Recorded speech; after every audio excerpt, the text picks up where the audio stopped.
Hello students and welcome back to our YouTube channel Vidyam. आज हम करने वाले हैं इंडियन इको चैप्टर 2 का पार्ट नंबर 3। आज हम करेंगे थोड़ा सा ग्रीन रेवोल्यूशन के बारे में एंड हम आईपीआर इंडस्ट्रियल पॉलिसी रेजोल्यूशन के बारे में भी आज हम करेंगे। इन दोनों ही टॉपिक्स के ऊपर क्वेश्चन बहुत फ्रीक्वेंटली आता है, या तो आईपीआर के ऊपर या तो ग्रीन रेवोल्यूशन के ऊपर। सो गलती से भी मिस नहीं करने का है। ये पार्ट नंबर 3 है, इससे पहले 2 पार्ट्स हमने करे हैं।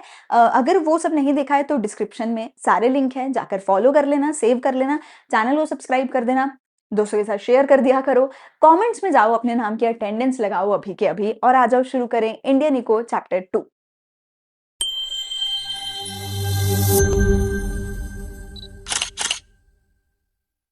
चलो, तो मैंने चैप्टर 2 आपको ऑलरेडी काफी सारा पढ़ाया था। ठीक है, हमने इसमें पढ़ा था कि भैया ब्रिटिशर्स ने जो 200 साल में हमारे साथ जो कुछ खराब किया, हमने वो सब कुछ ठीक किया था। तो हमने पहले 5 ईयर प्लान्स के बारे में पढ़ा था।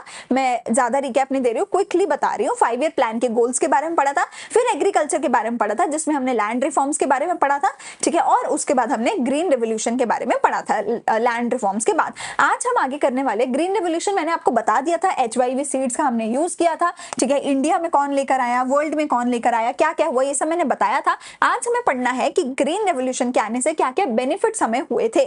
ठीक है, और क्या क्या प्रॉब्लम्स हमें हो सकती थी, क्या क्या रिस्क थे, और उसके बाद आगे इंडस्ट्री के बारे में हम पढ़ेंगे। ठीक है जी, तो सबसे पहले बात करते हैं ग्रीन रेवोल्यूशन क्या था भैया। इसमें हमारे को HYV सीड्स मिले थे। ये HYV सीड्स जो थे, इन HYV सीड्स की मदद से हमारी जो राइस की, व्हीट की जो प्रोडक्शन थी वो बहुत ज्यादा इंक्रीज हो गई थी। ब्रिटिशर्स ने हमें बोला था तुम्हें फूड क्रॉप्स नहीं बनाने, तुम्हें कैश क्रॉप्स बनाने हैं। तो हमारे देश में फूड क्रॉप्स बनते नहीं थे, जिसकी वजह से हमें फूड क्रॉप्स भी बाहर से इंपोर्ट करवाने पड़ते थे, खाना बाहर से इंपोर्ट करवाना पड़ता था, और जिसकी वजह से इंडिया में बहुत ज्यादा भूखमरी, बहुत ज्यादा फेमाइन्स थे। तो हमारे लिए सबसे बेसिक प्रॉब्लम यही थी कि हमें खाना चाहिए अपने देश के लोगों के लिए, ताकि हम भूखे ना मरे। तो खाने के लिए, खाने को ज्यादा प्रोड्यूस करने के लिए आई थी ग्रीन रेवोल्यूशन। ग्रीन रेवोल्यूशन में HYV सीड्स का यूज किया गया, बहुत ज्यादा फर्टिलाइजर्स, केमिकल्स, पानी का, सब चीजों का यूज किया गया, और उसकी मदद से फसल को कई गुना बढ़ाया गया। ठीक है, बेनिफिट्स क्या हुए ग्रीन रेवोल्यूशन के? 4 बेनिफिट्स से। शॉर्ट फॉर्म क्या है? साइड। देखो, जहां भी कोई भी ऐसे बहुत सारे पॉइंट्स है किसी भी चीज के, साथ साथ उसका एक्रोनियम है, साथ साथ एक्रोनियम है। ठीक है, तो बेनिफिट्स ऑफ ग्रीन रेवोल्यूशन का एक्रोनियम है साइड। तो पहला मेरे पास आता है, देखो, सेल्फ रिलायंस। हमें फूड बाहर से इंपोर्ट करवाना पड़ता था क्योंकि हमारे देश में फूड क्रॉप्स नहीं बनते थे, कैश क्रॉप्स बनते थे।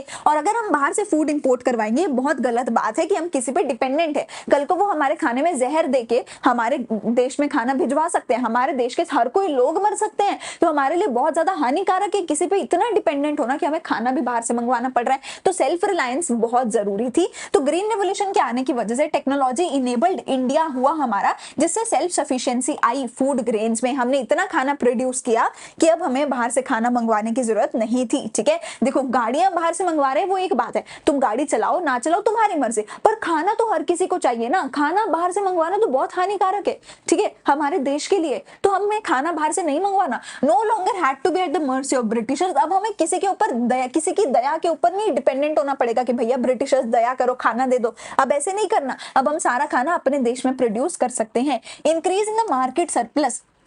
देखो, पहले क्या होता था, सबसिस्टेंस फार्मिंग होती थी। सबसिस्टेंस फार्मिंग का मतलब होता है कि हम सिर्फ इतना बना पा रहे हैं, हमारे फार्मर्स सिर्फ इतना ही बना पा रहे हैं जिससे वो अपने घर का खाना, घर के अपने फैमिली के लिए खाना प्रोड्यूस कर सके। वो इतना बना ही नहीं पा रहे, इतनी फसलें उगा ही नहीं पा रहे कि वो बाजार में जाके बेचे फसल को और पैसा कमाए और ग्रो करे खुद को। वो इतना कर ही नहीं पा रहे थे। वो इतनी फसल उगा रहे थे जिससे वो बस अपना पेट भर सके।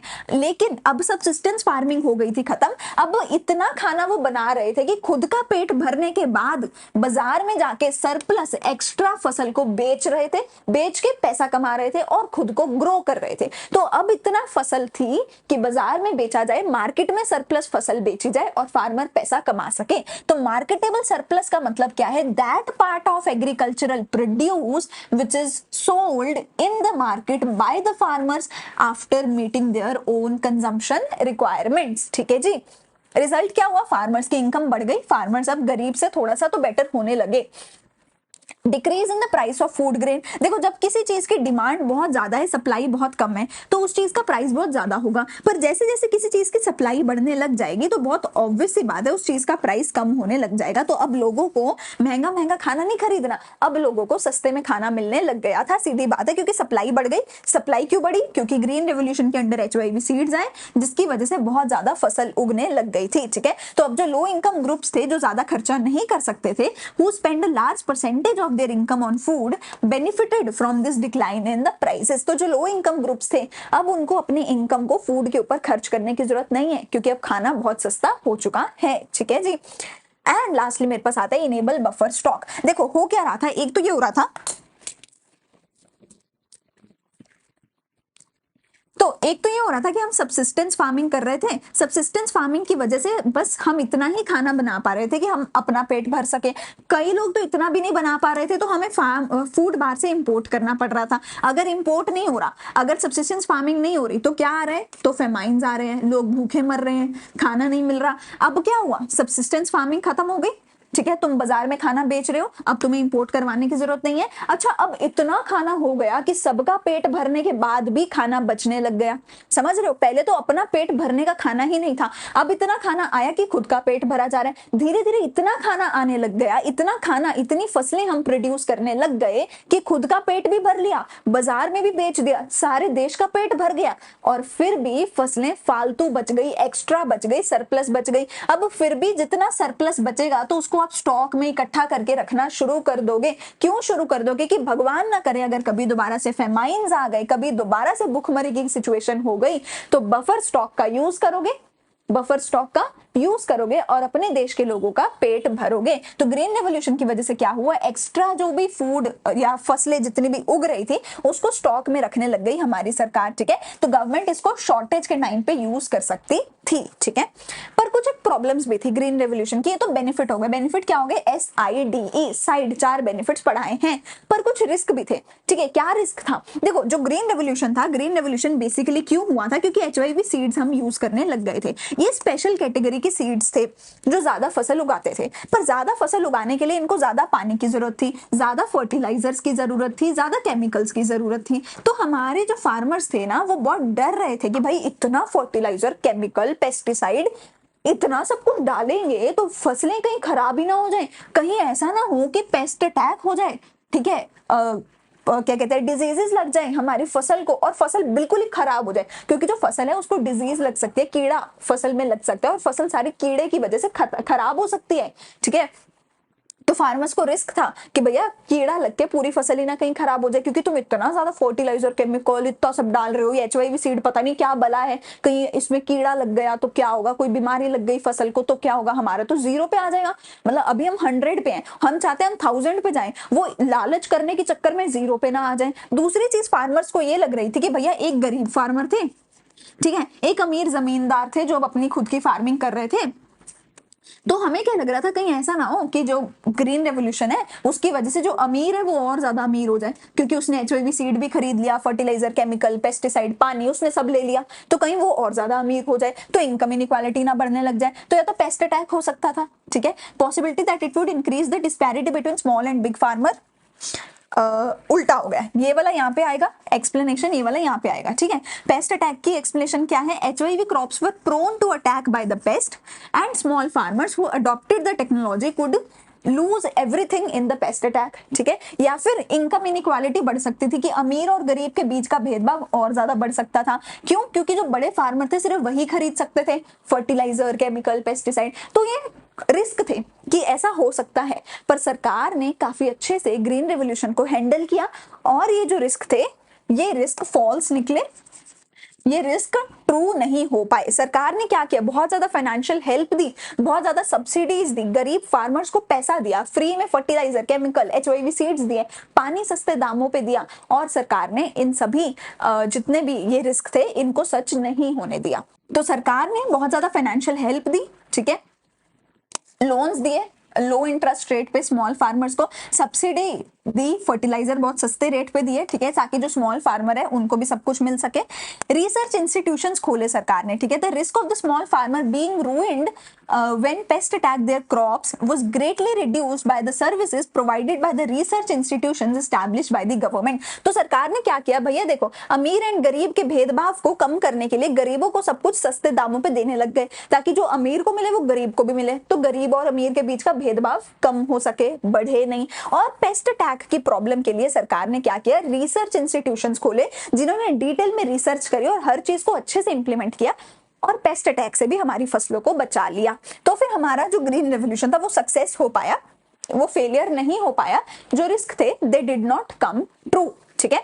लेकिन अब एक बड़ी डिबेट शुरू हो गई थी, वो डिबेट थी सब्सिडीज के बारे में। सब्सिडी का क्या मतलब होता है कि अगर तुम्हें कोई चीज 100 रुपए की मिलेगी according to demand equal to supply वाले, जो हमारा डिमांड इक्वल टू सप्लाई वाला इकोनॉमिक्स का हमारा होता है लॉ, ठीक है, कि भैया जहां पर डिमांड एंड सप्लाई बराबर होगी वहां पर प्राइस डिसाइड होगा और उस रेट पे जो कोई खरीदना चाहता है वो खरीद सकता है। तो अगर डिमांड सप्लाई की बराबरी पे 100 रुपए की कोई चीज मिल रही है और एक इंसान जो बहुत गरीब है वो 100 रुपए की चीज को अफोर्ड नहीं कर सकता, पर अगर ये चीज बेसिक नेसेसिटी है जैसे कि फूड, शेल्टर और ये सब चीजें, तो गवर्नमेंट बीच में आएगी और गवर्नमेंट क्या बोलेगी कि इस गरीब इंसान को मैं ये 100 रुपए वाली चीज कितने में दूंगी, फॉर एग्जांपल 50 रुपए में दे दूंगी, सो दैट ये जो गरीब इंसान है वो भी सब कुछ खरीद सके। इसको बोला जाता है सब्सिडी। कि सरकार क्या करती है, गरीबों को मार्केट रेट से कम रेट पे चीजें देती है। अब ये बिजली हो सकती है कि बिजली में 300 यूनिट फ्री है, ठीक है, सिलेंडर पे सब्सिडी मिलती है, 200 रुपए कम रेट पे मिलेगी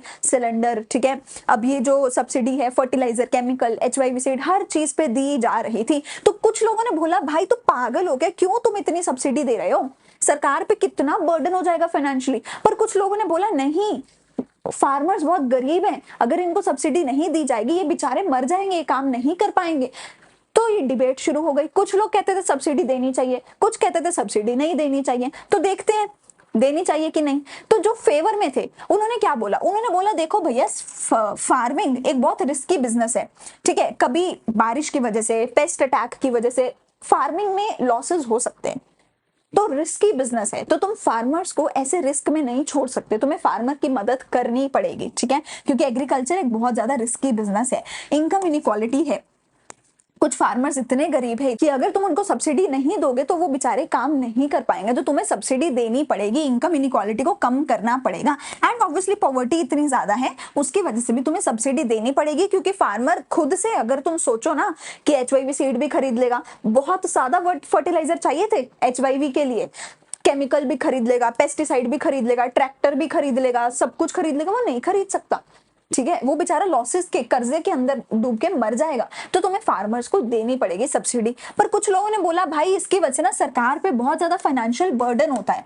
मतलब अगर तुमने देखा हो जो अपने किसानों ने धरना लगाया था दिल्ली की सरहद पे, दिल्ली के बॉर्डर पे, किसानों ने दिल्ली के बॉर्डर बंद कर दिए थे, वो क्यों था, क्योंकि गवर्नमेंट ने बोला था हम इतने सालों से सब्सिडी देते आ रहे हैं, उसकी वजह से हमारे ऊपर बहुत ज्यादा बर्डन है और अब हम सब्सिडी बंद कर देंगे। तो किसानों ने बोला नहीं भाई, अगर तुमने सब्सिडी बंद कर दी ना, हम अपना फार्मिंग एग्रीकल्चर नहीं कर पाएंगे, तो प्लीज गिव अस सब्सिडी। और उसी की लड़ाई के लिए जो हमारे बेचारे किसान थे वो दिल्ली के बॉर्डर्स पे बैठे थे, कितना लंबा टाइम तक उन्होंने धरना दिया था, मतलब गर्मी सर्दी बहुत लंबे टाइम तक उन्होंने धरना दिया था, until and unless Modi ji का दिल पिघला और वो आए, उन्होंने सब कुछ ठीक किया, ठीक है। तो फाइनेंशियल बर्डन, सरकार कहती है कि हमारे ऊपर बहुत ज्यादा फाइनेंशियल बर्डन होता है क्योंकि करोड़ों रुपए हमें देने पड़ते हैं सब्सिडी के लिए। कुछ लोग कहते हैं कि सब्सिडी ना मेजरली उन्हीं को बेनिफिट करती है जो पहले ही अमीर होते हैं, ठीक है, और जो गरीब होते हैं ना उन तक सब्सिडी पहुंच ही नहीं पाती, क्योंकि मोदी जी खुद तो घर घर जाके सब्सिडी देंगे नहीं, है ना। मोदी जी तो क्या करेंगे, सीधा किसी ना किसी की ड्यूटी लगाएंगे, बहुत नीचे लेवल तक चीजें जाती हैं।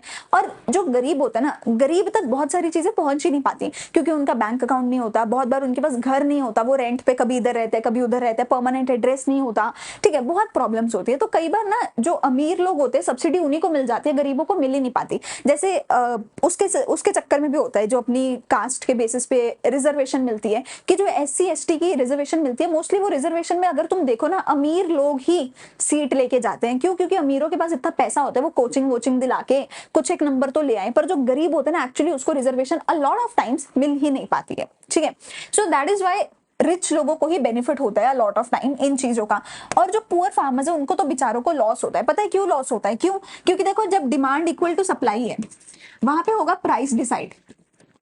अगर डिमांड ज्यादा है तो प्राइस ज्यादा होगा, लेकिन अगर सप्लाई ज्यादा है प्राइस गिरने लग जाएगा। अब अगर तुमने दे दी सब्सिडी, अगर तुमने दे दी सब्सिडी तो हर एक किसान, हर एक इंसान सप्लाई करने लग जाएगा फसलों की, तो इसका मतलब सप्लाई बढ़ने लग जाएगी, बढ़ने लग जाएगी, बढ़ने लग जाएगी, विच मीन्स प्राइस गिरने लग जाएगा, गिरने लग जाएगा, गिरने लग जाएगा। और अगर प्राइस गिरेगा तो बेचारे उल्टा फार्मर्स का ही लॉस है।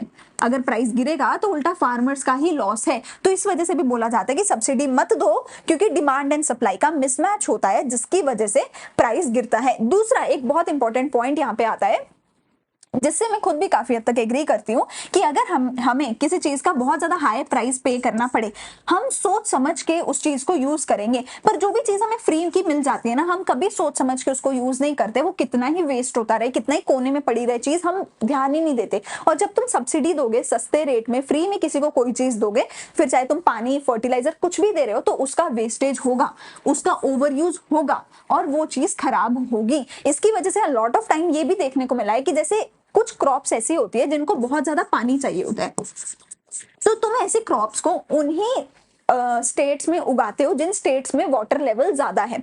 तुम ऐसी क्रॉप्स को उन स्टेट्स में नहीं उगाते हो जहां पे वाटर लेवल कम है। पर सरकार ने दे दी पानी पे सब्सिडी, तो उन स्टेट्स के किसान भी फसलें उगाने लग जाएंगे जहां पर पानी कम है। और अगर तुम नेचुरली तो पानी है नहीं तुम्हारी स्टेट में, फिर भी ऐसी फसलें उगा रहे हो जिनमें ज्यादा पानी चाहिए, तो एक्चुअल में तुम नेचुरल इम्बैलेंस कर रहे हो, नेचुरल बैलेंस को तुम खराब कर रहे हो, जो कि अगेन शायद फार्मर के लिए अच्छा हो सकता है पर नेचर के लिए अच्छा नहीं है, वाटर बैलेंस के लिए अच्छा नहीं है। तो ओवर यूज होता है, वेस्टेज होता है, गलत यूज होता है जब तुम फ्री में कोई चीजें देते हो, प्लस जो फार्मर है उनको कम प्राइस मिलने लग जाता है। तो ये प्रॉब्लम्स थी सब्सिडी के साथ। अब तुम डिसाइड करो भैया तुम किस साइड पे हो, सब्सिडी देने की साइड पे हो या सब्सिडी ना देने की साइड पे हो। पर यहाँ पे मेरा एग्रीकल्चर का पूरा टॉपिक होता है खत्म, और अब हम आते हैं हमारे इंडस्ट्रियल डेवलपमेंट के टॉपिक पे। तो अगर मैं एक कंक्लूजन तुम्हें दूं, एग्रीकल्चर के टॉपिक में हमने क्या पढ़ा कि ब्रिटिशर्स ने एग्रीकल्चर को बहुत खराब किया था।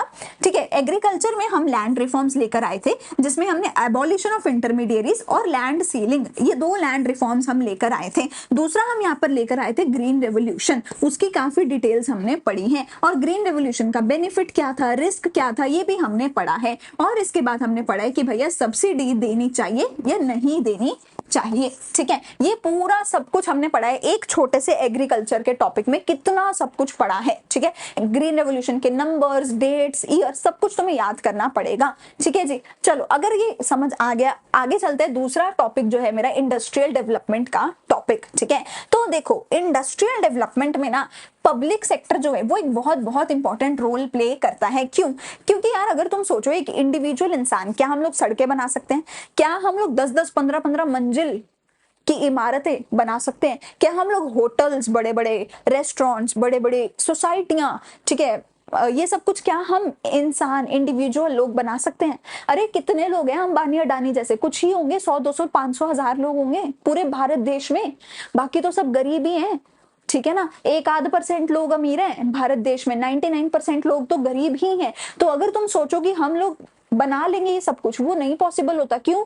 क्योंकि इन सबको पैसा चाहिए। पैसा किसके पास है? या तो वो कुछ एक टॉप 1% लोगों के पास है जो कि प्रॉफिट के लिए काम करेंगे, बिना प्रॉफिट के काम नहीं करेंगे, या सरकार के पास है। तो यहाँ पे सरकार जो है एक बहुत मेजर रोल प्ले करती है इंडस्ट्री को डेवलप करने के लिए। क्यों?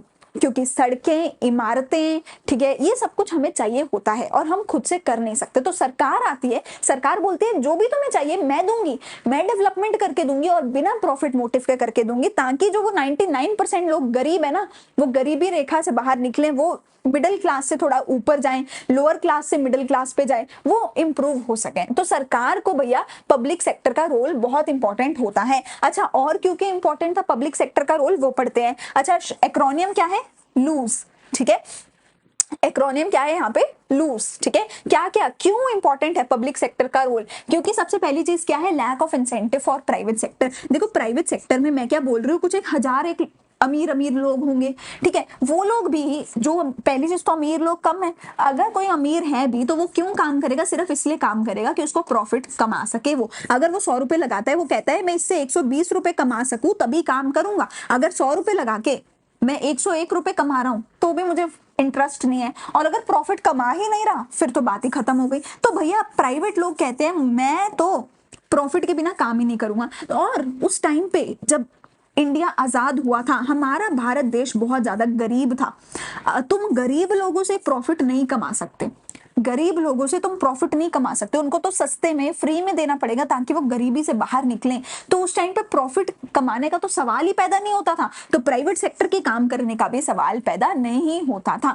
इंडियन मार्केट इतनी बड़ी ही नहीं थी कि भैया तुम्हें प्रोजेक्ट में लगा सको और तुम प्रॉफिट कमा सको, डिमांड ही बहुत कम थी इंडस्ट्रियल गुड्स की, ठीक है जी।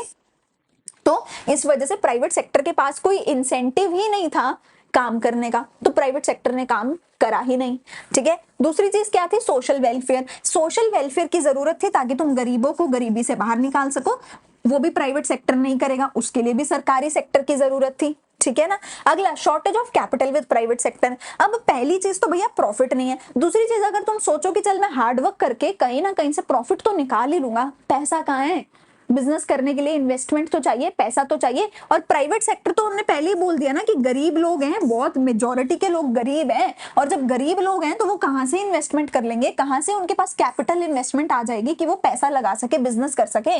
तो गवर्नमेंट को ही सारा काम करना पड़ा अपने पब्लिक सेक्टर अंडरटेकिंग्स के थ्रू, यानी कि सिंपल भाषा में बोला जाए अपनी सरकारी कंपनियों के थ्रू सरकार ही यहाँ पे इन्वेस्टमेंट कर सकती थी, बिजनेस कर सकती थी। एम्प्लॉयमेंट जनरेशन, उस टाइम पे गरीबी बहुत ज्यादा थी, गरीबी से बाहर निकालने के लिए तुम्हें चाहिए पैसा, पैसा कमाने के लिए तुम्हें चाहिए नौकरी, नौकरी के लिए तुम्हें चाहिए कंपनीज, कंपनी सरकारी ही हो सकती है, कंपनी प्राइवेट सेक्टर करने को तैयार नहीं है क्योंकि उनको प्रॉफिट नहीं होगा, and all of these reason जो हमने पढ़े। तो कंपनी एक ही हो सकती है, वो है पब्लिक सेक्टर अंडरटेकिंग, यानी कि सरकारी। तो सरकार सरकारी कंपनी बनाएगी, कंपनी नौकरियां देगी, नौकरियों से लोगों को पैसा मिलेगा और लोग गरीबी से बाहर निकल पाएंगे। तो employment generation was very important, ठीक है। तो लोगों को नौकरियां दिलानी थी, सोशल वेलफेयर करना था, प्राइवेट लोगों के पास पैसा भी नहीं था, पैसा लगाते भी तो प्रॉफिट ना कमा पाते। तो इन सब रीजंस की वजह से सरकार का रोल बहुत ज्यादा इंपॉर्टेंट हो गया था हमारे इंडस्ट्रियल डेवलपमेंट में। तो सरकार ने क्या किया, सरकार ने 30 अप्रैल 1956 को इंडस्ट्रियल पॉलिसी रेजोल्यूशन का निर्माण किया। इंडस्ट्रियल पॉलिसी रेजोल्यूशन हमारी सरकार लेकर आई 1956 में, 30 अप्रैल को टू बी प्रिसाइज। सरकार क्या चाहती थी, सरकार चाहती थी कि हम एक फाउंडेशन बना सके सोशलिस्ट पैटर्न ऑफ सोसाइटी का। सरकार बेसिकली चाहती थी कि भैया हम अपनी सोसाइटी में ना सरकार के थ्रू ही पूरी इंडस्ट्री को डेवलप करें, प्राइवेट सेक्टर को ना घुसने दें इंडस्ट्रियल डेवलपमेंट में। क्यों, क्योंकि पैसा भी नहीं था उनके पास और वो प्रॉफिट के लिए काम करते, वो गरीबों को गरीबी से बाहर निकालने के लिए काम ना करते। अगर उस टाइम पे प्राइवेट सेक्टर को काम करने दिया जाता तो अमीर और अमीर हो जाते, गरीब और गरीब हो जाते, ठीक है। तो सरकार चाहती थी कि सोशलिस्ट तरीके से काम किया जाए, यानी कि सिर्फ सरकार ही डोमिनेट करे इंडस्ट्रियल सेक्टर को पूरी तरह से और प्राइवेट सेक्टर को काम ना करने दिया जाए, ठीक है।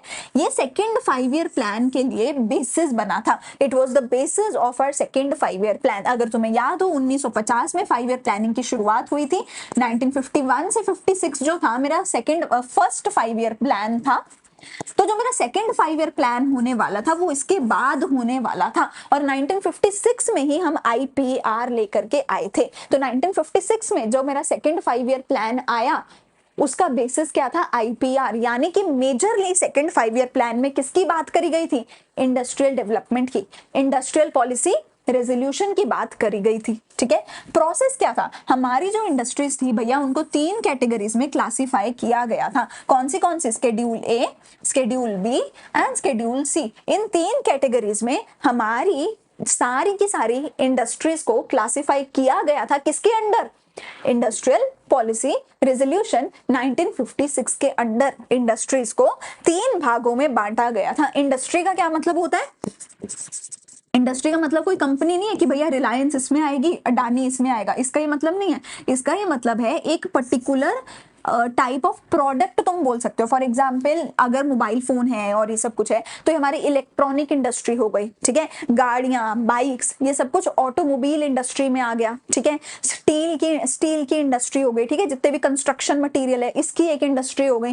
कंस्ट्रक्शन मटेरियल में चाहे अंबानी की कंपनी हो, अडानी की कंपनी हो, वो दोनों उस पर्टिकुलर इंडस्ट्री में आएंगे। तो हम कंपनी की बात नहीं कर रहे कि ये कंपनी यहाँ आएगी, ये कंपनी वहां आएगी, एक पर्टिकुलर इंडस्ट्री की बात करें। जैसे एजुकेशन इंडस्ट्री है, एडटेक इंडस्ट्री हम बोलते हैं। एजुकेशन इंडस्ट्री में चाहे तुम हमसे पढ़ो, चाहे तुम किसी भी दूसरी कंपनी से पढ़ो, हम लोग सब एक ही इंडस्ट्री में आते हैं जिसका नाम क्या है, एजुकेशन इंडस्ट्री, एडटेक इंडस्ट्री, ठीक है। तो इंडस्ट्री की बात कर रहे हैं, कंपनी लेवल पे बात नहीं कर रहे। इंडस्ट्री इसको 3 भागों में बांटा गया। देखो कुछ इंडस्ट्रीज ऐसी होंगी जैसे ऑटोमोबाइल हो गई या फिर हमारी कंस्ट्रक्शन मटेरियल की हो गई, है ना, जिनमें बहुत ज्यादा पैसा लगेगा। एक इंडस्ट्री हो गई एजुकेशन की, इसमें क्या ही पैसा ज्यादा लगेगा बताओ, इसमें कंपैरेटिवली कम पैसा लगेगा, कंपैरेटिवली काफी कम पैसा लगेगा, ठीक है ना। तो इस बेसिस पे अच्छा कुछ इंडस्ट्रीज बहुत बेसिक नेसेसिटी वाली इंडस्ट्री होने वाली है, जैसे एजुकेशन है, ठीक है। एजुकेशन सबको देनी पड़ेगी, नेसेसिटी है, ठीक है ना। वर्सेस तुम बोलो गाड़ियां सबको देनी जरूरी नहीं है बाबा,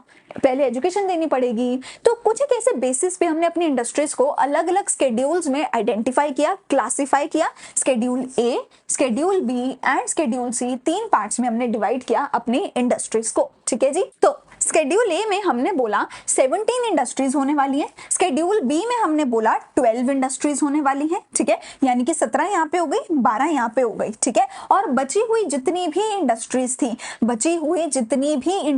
थी उन सबको स्केड्यूल सी में रखा गया, ठीक है। स्केड्यूल ए में था सिर्फ और सिर्फ पब्लिक सेक्टर, ठीक है। स्केड्यूल बी में था public sector plus private sector, और स्केड्यूल सी में था सिर्फ और सिर्फ प्राइवेट सेक्टर, ठीक है। तो 17 इंडस्ट्रीज तो सिर्फ सरकार के अंडर थी।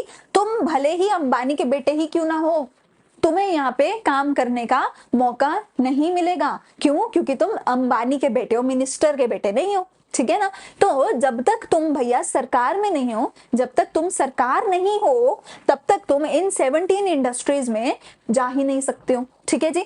जैसे कि arms and ammunitions, atomic energy, oil, railways. तो भैया जी तुम कितनी भी कोशिश कर लो, चाहे तुम करोड़ों रुपए दे दो सरकार को, सरकार बोलेगी रेलवेज तो मैं ही चलाऊंगी, अडानी लिमिटेड रेलवे नहीं हो सकती। इसका ये मतलब था, ठीक है। पूरे भारत की क्या होगी, इंडियन रेलवेज होगी, अडानी रेलवेज नहीं हो सकती, ठीक है। तो क्यों? क्योंकि यहाँ पे सिर्फ और सिर्फ exclusively owned by the state, पूरी तरीके से सिर्फ और सिर्फ स्टेट यानी कि सरकार इसको चलाने वाली थी। स्केड्यूल बी में कितनी आई, 12 इंडस्ट्रीज। सरकार ने बोला देखो अगर हम किसी इंडस्ट्री में इंटरेस्टेड होंगे तभी तुम इसमें काम कर सकते हो। पहली चीज, अगर सरकार नहीं है तो प्राइवेट सेक्टर अकेला यहाँ पे काम नहीं कर सकता। मैंने क्या बोला, public plus private, private sector अकेला काम नहीं कर सकता इन 12 इंडस्ट्रीज में। लेकिन प्राइवेट सेक्टर सरकार को अर्जी दे सकता है कि भैया हम इस इंडस्ट्री में काम करना चाहते हैं, क्या आप हमारे साथ काम करेंगे, क्या आप हमारे साथ हैंड शेक करेंगे, हाथ मिलाइए, काम करते हैं साथ में। तो अगर अडानी जी चाहते हैं काम करना, वो इस इंडस्ट्री में कर सकते हैं, है ना। सरकार को पैसा देंगे, सरकार के साथ काम इस इंडस्ट्री में कर सकते हैं। जैसे अगर अडानी जी चाहते हैं फर्टिलाइजर बनाना, तो पैसा दो, पैसा देख, पैसा फेंक तमाशा देख, तो वो सरकार को पैसा देंगे और वो इस इंडस्ट्री में काम कर सकते हैं सरकार के साथ मिलके। तो प्राइवेट सेक्टर क्या करेगा, प्राइवेट सेक्टर अपनी एक्सपर्टीज देगा और सरकार क्या करेगी, सारे सरकारी लाइसेंस देगी, सारे सरकारी तुम्हें परमिशंस ग्रांट करवाएगी, सरकार का पैसा तुम्हें दिलवाएगी इस प्रोजेक्ट में लगाने के लिए। पर अगर सरकार ने मना कर दिया कि नहीं नहीं मुझे इंटरेस्ट नहीं है फर्टिलाइजर इंडस्ट्री में, तो फिर कोई कुछ नहीं कर सकता, ठीक है। तो फिर यहाँ पे प्राइवेट सेक्टर अकेला काम नहीं कर सकता। Private sector will join hand with the state sector यानी कि सरकारी sector, with state taking the sole responsibility for starting new units. सरकार अगर बोलेगी कि हाँ नया कुछ शुरू करना है तो प्राइवेट सेक्टर साथ में आके कर सकता है। स्टेट की सोल रिस्पॉन्सिबिलिटी है कि अगर सरकार बोलेगी तो ही शुरू होगा, अगर सरकार ने मना कर दिया तो नहीं नया यूनिट शुरू हो सकता, ठीक है। 12 इंडस्ट्रीज में आती थी, एल्यूमिनियम, माइनिंग, फर्टिलाइजर वगैरह की, ठीक है। बची हुई जितनी भी इंडस्ट्रीज थी उन सबको हमने किस में रखा, स्केड्यूल सी में, कि प्राइवेट सेक्टर बची हुई इंडस्ट्रीज में काम कर सकता है। फिर तो बल्ले बल्ले हो गई, कितनी हुई हमारे पास, 17 प्लस 12, ठीक है, 29 इंडस्ट्रीज हैं जिसमें प्राइवेट सेक्टर काम नहीं कर सकता अकेला। बाकी सब में तो कर सकते हैं ना, करो बिजनेस, क्यों नहीं करते हो? इसलिए नहीं करते भैया क्योंकि all the industries were kept under state control through system of licenses. सरकार ने बोला स्केड्यूल ए में 17 इंडस्ट्रीज में देखना भी मत, उस गली में, वो गली तुम्हारे लिए बंद है। स्केड्यूल बी में 12 इंडस्ट्रीज में अगर मैंने गली खोली तो तुम आ सकते हो। स्केड्यूल सी की कहने को तो गली खुली है तुम्हारे लिए, तुम जा सकते हो, पर तुम्हारे बाप की गली नहीं है बेटा जी, कभी भी जाके घुस गए। सरकार बोलेगी कि खुली तो है पर मेरा वॉचमैन बैठा है, वो वॉचमैन तुम्हें चेक करेगा पूरा, तुम्हारा लाइसेंस देखेगा, मतलब तुम्हें लाइसेंस देगा, अगर लाइसेंस मिला तो ही अंदर जा सकते हो। जा तो सकते हो पर लाइसेंस के साथ। क्या लाइसेंस मिलता था? अडानी जी मांगेंगे फिर तो दे ही देंगे, है ना, पैसा देके, है ना। तो लाइसेंस मिलता था, तो देखो लाइसेंस तभी मिलता था या तो तुम अडानी हो भैया कि तुम्हारे सरकार के साथ पर्सनल कनेक्शंस हैं, फिर तो मिल ही जाएगा। पैसा खिलाओ, पैसा फेंक, तमाशा देख, या तो तुम मिनिस्टर के बेटे हो, कुछ भी ऐसा तुम्हारा पॉलिटिकल लिंक है तो लाइसेंस मिल जाएगा।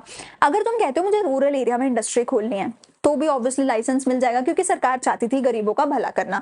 या फिर तुम सरकार को कन्विंस कर लो कि भाई जो मैं इंडस्ट्री खोलना चाहता हूँ वो बहुत काम की इंडस्ट्री है, तो तुम्हें लाइसेंस मिलता था, वरना लाइसेंस नहीं दिया जाता था। एंड यहाँ पर काफी ज्यादा करप्शन टेक्निकली होती थी, क्योंकि सरकार के हाथ में है तुम्हें लाइसेंस देना, और लाइसेंस के लिए बहुत पैसा सरकार टेक्निकली मांगती थी, तो करप्शन का बेसिस था ये कि जो पैसा देगा उसी को लाइसेंस मिलेगा टेक्निकली, ठीक है।